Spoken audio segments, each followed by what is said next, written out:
breaking news now. We're joined by our Home and Security Editor, Mark White, with some revelations about plans to disrupt today's King's speech and the ceremony. Mark, what's going on? Yes, indeed. This is a protest group, Youth Justice, who were planning, they'd said, in fact, publicly, they were planning to disrupt the events around the King's speech.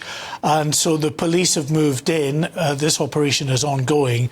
And so far, 10 members of this protest group, which is effectively an amalgamation of Just Stop Oil campaigners and those pro-Palestinian protest groups, they've said that they were going to disrupt the proceedings around Parliament, or the procession and all of the above. So the police have arrested 10 so far.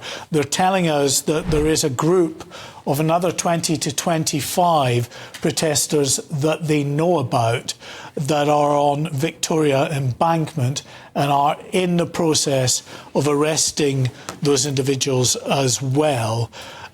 They've said in a statement, the police, that while legitimate protest is absolutely, accepted as part and parcel of the democratic process, anything that moves into disrupting events will not be accepted or tolerated, and that's why they've moved into arrest. Do we know where they are, Mark? Will they have access to get close to the King and Queen? Well, this is it. One of the real concerns in any big public event is the point where your VIPs, your principals, are out in the open.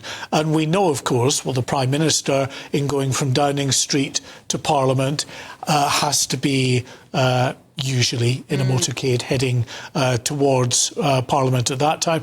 The King as well, leaving from the palace, heading up the Mall and heading over to Parliament as well in that procession, is always a point where they are at increased risk.